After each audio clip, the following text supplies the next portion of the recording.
अस्सलाम वालेकुम नाज़रीन, जिस तरह से पीटीआई को बैन करने और इमरान खान पर आर्टिकल 6 लगाने की भंडी साजिश की जा रही है, इस पर नदीम मलिक के शो में पीटीआई के सलमान अकरम राजा ने बड़े बेहतरीन दलाइल दिए। इसके बाद उस्मा बुखारी उनसे बदतमीजी करने लगी।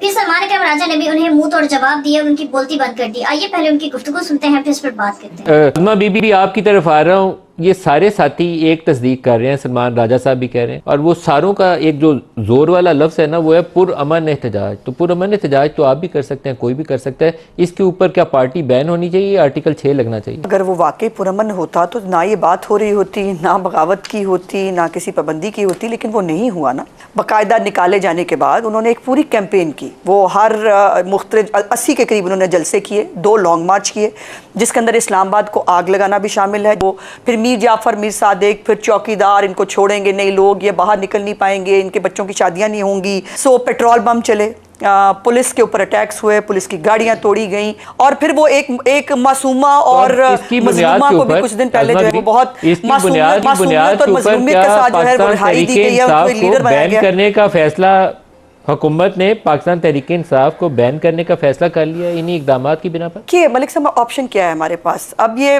बहुत दूर नहीं जाती है, बन्नू में जो हुआ हर वक्त जो है वो पाकिस्तान के अंदर फसाद पैदा करने की, दूसरी पॉलिटिकल पार्टियों की जो है वो उसके अंदर गाड़ियां क्यों आपका अब ये हतमी फैसला है कि कल काबीना इसके ऊपर गौर करेगी तहरीक इंसाफ को बैन करने के ऊपर? अज़मा, ये आपका हतमी फैसला है कि कल काबीना इसके ऊपर गौर करेगी पाकिस्तान तहरीक इंसाफ को बैन करने के हवाले से? मुझे वफाकी काबीना के एजेंडे का तो मालूम नहीं है, लेकिन इसके अलावा पाकिस्तान के पास कोई ऑप्शन नहीं है। पाकिस्तान में सियासी जमातों का वजूद हो, जमहूरियत की बका हो, आइंदा सियासी जमातों के साथ क्या होना है पाकिस्तान में, वो सारी चीज़ों के लिए जवाब फराहम करेंगे इकदामात।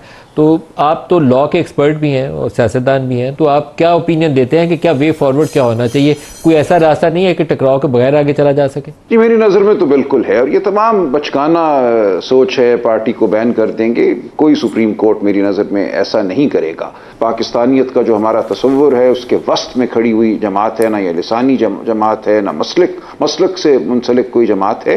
तो ये बिल्कुल ही बचकाना गुफ्तगू है, और मेरा नहीं ख्याल इसको कोई ख़ास पजीराई मिलेगी किसी भी सतह पे। तो अब मामला है कि आगे हमें कैसे बढ़ना है। देखिए, इस वक्त जो हमारी सूरत है, माशी सूरत है, वो इंतहाई खौफनाक है, और इस वक्त ज़रूरत है कि मुल्क में इस्तेहकाम हो। इस वक्त ज़रूरत है कि मुल्क की तमाम कुव्वतें, सियासी कुव्वतें और गैर सियासी कुव्वतें इकट्ठी बैठें और मुल्क की फलाह के लिए, मुल्क की सालमियत, वाशी जो सालमियत है, उसके लिए आगे बढ़ने के लिए सोच विचार करें।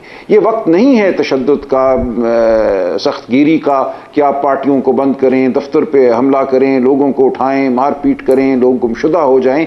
ये नहीं है वक्त इस काम का। ये तारीख हमें माफ़ नहीं करेगी अगर हम इस रविश से ना हटें।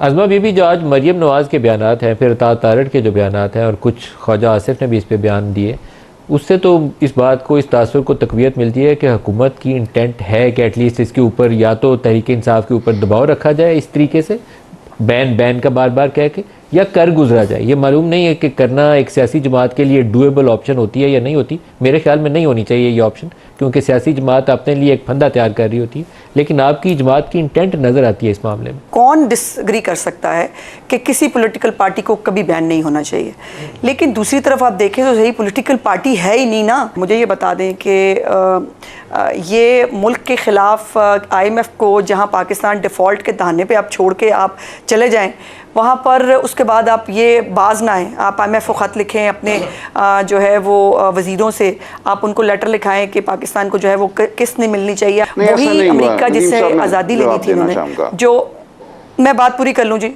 Let me complete. लेकिन नज़मा, ये कुलियन कोर्स है, इसमें एंड रिजल्ट कभी अच्छा नहीं निकलता, ना हुकूमत के लिए ना कभी अपोजिशन के लिए। इसी टकराव के रास्ते से अगर बच निकले तो रास्ता निकलता है, अदरवाइज नहीं निकलता। जी Azma ji, I have a right to complete my statement जी। मैंने सबकी स्टेटमेंट्स बड़े तहम्मुल से उससे सुनी है, और 2 स्टेटमेंट्स के बाद कम अज़ कम मेरी स्टेटमेंट की भी गुंजाइश पैदा होनी चाहिए जी। डिजिटल दहशत गर्दी करना, ये सब पाकिस्तान के साथ हुब्बुल-बत्नी हो रही है। जो अभी राजा साहब को पाकिस्तान के इकॉनमी की बहुत फिक्र हो रही है ना। एक तो इकॉनमी जो है वो किस हाल में इमरान खान छोड़ के गया था, ये भी पूरी दुनिया को पता है, और आज भी पाकिस्तान को चलने नहीं देना चाहता। ये IMF को ख़त लिखना पाकिस्तान के बारे में जो है वो ये एक तरफ उन पर जुल्म बड़ा हो रहा है, वो बहुत तकलीफ़ में है, दूसरी तरफ उनके कॉलम्स छपते हैं बाहर जाके, अल्लाह जाने कि इस तरह TV पे बैठ के ना सियाको सबाक से हटकर आधा सच, आधा झूठ, आधे जुमले, इसका कोई फ़ायदा नहीं है। देखिए, अगर मैं ہر نقطے کا جواب دینا شروع کروں کہ IMF کو خط میں در حقیقت کیا لکھا تھا تو بہت وقت لگ جائے گا. ایسا کچھ نہیں لکھا تھا کہ پاکستان کو کس طرح دی جائے. میں بڑی اچھی طرح اس خط کو جانتا ہوں. بنو واقعے میں PTI کا کوئی عمل دخل نہیں ہے, کسی نے یہ الزام بھی نہیں لگایا تھا. آج میں یہ سن رہا ہوں یاسمین راشد نے کیا کہا, اس کو پوری جب آپ گواہی عدالت کے سامنے پیش کریں گے تو بالکل واضح ہو جائے گا کہ وہ 70-72 سالہ کینسر کی پیشنٹ خاتون اس دن کیا رول ادا کر رہی تھی. ایسا نہیں ہے professor king Edward medical university کی اگر کسی نے کچھ غلطی کی ہے تو اس کو سزا دیں, لیکن اس کا یہ مطلب نہیں ہے کہ آپ پارٹی پہ چڑھ دوڑیں یا کسی کو کہیں کہ یہ غدار ہے. بات کرنے کا موقع ضرور دیجیے. اور دیکھیں جہاں تک آرمی چیف کی تعیناتی کا تعلق ہے, اس مشاورتی عمل میں خود شامل تھا اور میں گواہی دے سکتا ہوں کہ کسی نے نہیں کہا تھا کہ اس عمل کو روکا جائے, کوئی رخنہ پیدا کیا جائے. یہ عارف علوی صاحب بھی اس کے گواہ ہیں, میں خود اس بات کا گواہ ہوں. اس لیے ایسا کچھ نہیں ہوا. اس لیے یہ تمام باتیں سیاق و سباق سے ہٹ کے کرنا کوئی اس میں فائدے کی بات نہیں ہے. ہمیں واقعتاً اب آگے بڑھنا چاہیے. پاکستان کے عوام کو ہمیں اہمیت دینی چاہیے. جن لوگوں نے اتنی بڑی تعداد میں ایک پارٹی کو پارٹی سمجھا اور پارٹی کو ووٹ دیا, ان کو حقیر نہیں جاننا چاہیے. کبھی کہتے ہیں یہ چاہت علی خان کے پروانی ہے.